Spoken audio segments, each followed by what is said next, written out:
Good afternoon, Ronald E. McNair Elementary School, family, scholars, and staff. My name is Mr. Chow, as many of you all know, and I'm truly humbled to be your school counselor at Ronald E. McNair Elementary School, where we believe in success for all. And as many of you all heard, and as we say every month, that's not just a catchy slogan. It's something we truly believe as a staff, as teachers, that your scholar can succeed, not just in school, but also in life. And so as we move out of this winter season and getting closer into the spring season, granted, this past week and the week before, there were a few days where I thought we were in spring with the weather. But as we get closer and closer to spring, let's continue to partner together as a school, as a staff, as families of our scholars, to continue to promote and help them academically or with their school, to continue to support each other and partner together behaviorally, which means positive behaviors, making good choices, using positive words, and also with their attendance, and continue encouraging them to come to school. And if you all have seen on the dojo and some messaging, maybe even from your teachers, we are starting attendance challenges that started the month of February. We'll celebrate our first round of perfect attendance, which means you didn't miss a day of school in the month of February. We'll celebrate those scholars.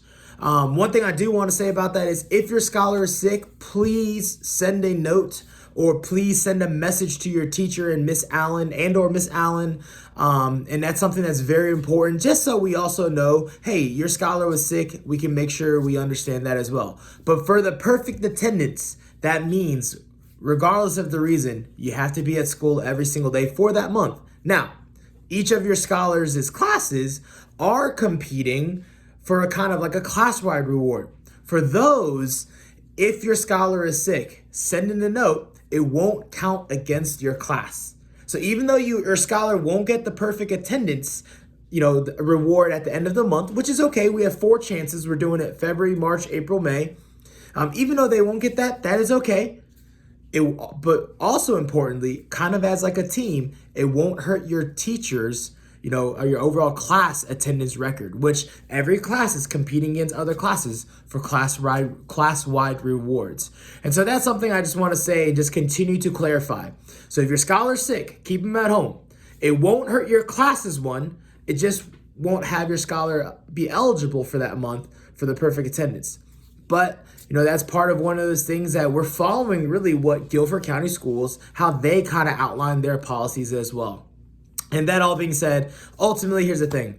The reason why we always push attendance is this. We know that if your scholar is in school every single day or consistently as much as possible, we know that they're going to grow. Every day, they're going to build upon it. One of the things that we told all our scholars is, every day that you're at school, it's like taking a step forward.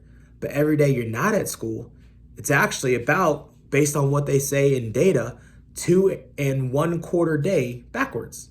So then it takes 2 days, almost really 3 days to kind of make up where you are. So we really, really want your scholars to be here, to watch them grow, to watch them finish strong. Remember, for 5th graders especially, what I told you all in this past month when I came in and spoke with you all about middle school, how you end 5th grade, behavior, attendance, academics is how you start 6th grade. And if you guys remember, into the whole school, 5th grade, you guys have heard this since August, but there's only 4 things you need to do. And parents of middle schoolers, here's another tip. I used to work with middle schoolers. There's only 4 things you need to do to pass or to be eligible to do any of their privileges, sports, clubs, orchestra, music in middle school. There's only 4 things you need to do in middle school to not lose that privilege. Don't cut up, do your homework, communicate with your teachers, and come to school.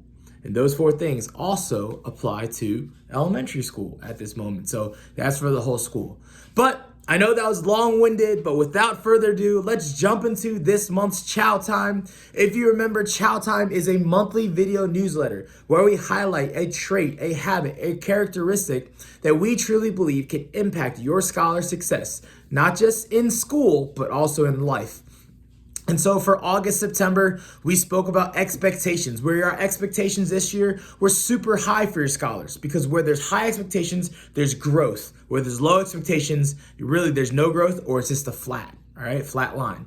In October, we spoke about faith, where faith is believing in something that you have not yet seen. Having faith that your scholars work right now, even though it might seem like a grind day after day after day, coming to school, working hard, coming to school, working hard, that we have the faith that one day down at the end of the road, end of the school year, maybe next year, that your scholars' hard work will pay off in their academics and also in their life. In November, we spoke about appreciation. And appreciation is like thankfulness and like having gratitude, except that appreciation is an action word. My actions show my appreciations, not just what I say. All right. And in December, we spoke about reflection, reflecting over all that's gone well, what hasn't gone well, and how do I improve or how do I go from there? And that reflection is key because all of us, no matter what, when we try something new or when we try something that's difficult, we're going to fail. So how do we continue to think what went well, what didn't go well, and how do I get better? Because that is what's going to help you grow, and eventually you grow like this. So you don't just grow like this, you grow like this, which in math terms is called exponential growth, which is what we want your scholars to have. And in January, we spoke about vision. Vision is having an eye on your target of where you want to be in a future years, right? Down the road, right? And without vision, if you remember, we talked about the spinning activity. If I spun you around, close your eyes, and didn't tell you anything, you probably wouldn't find the target.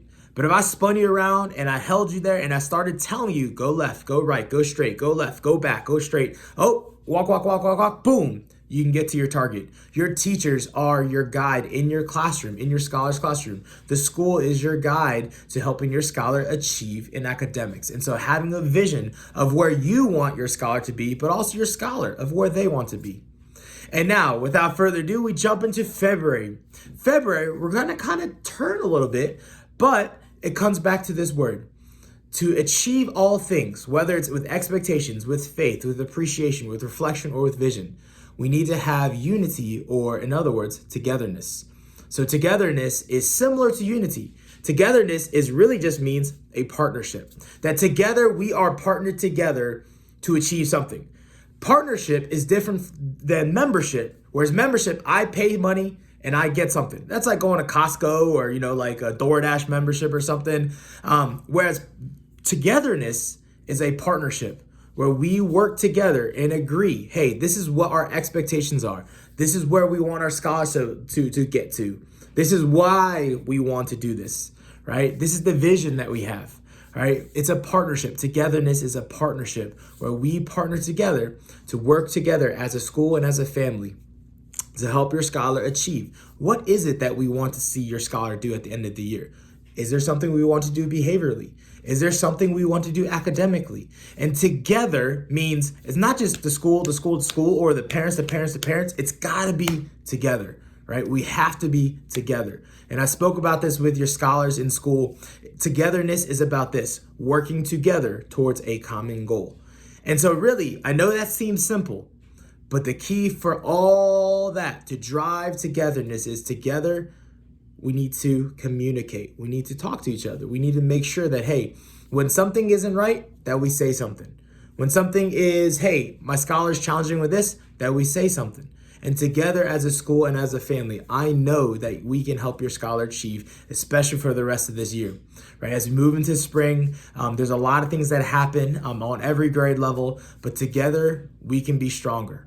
Right? In the business world where my background was, togetherness equals this big word called synergy, which means that together we can accomplish more than just by ourselves.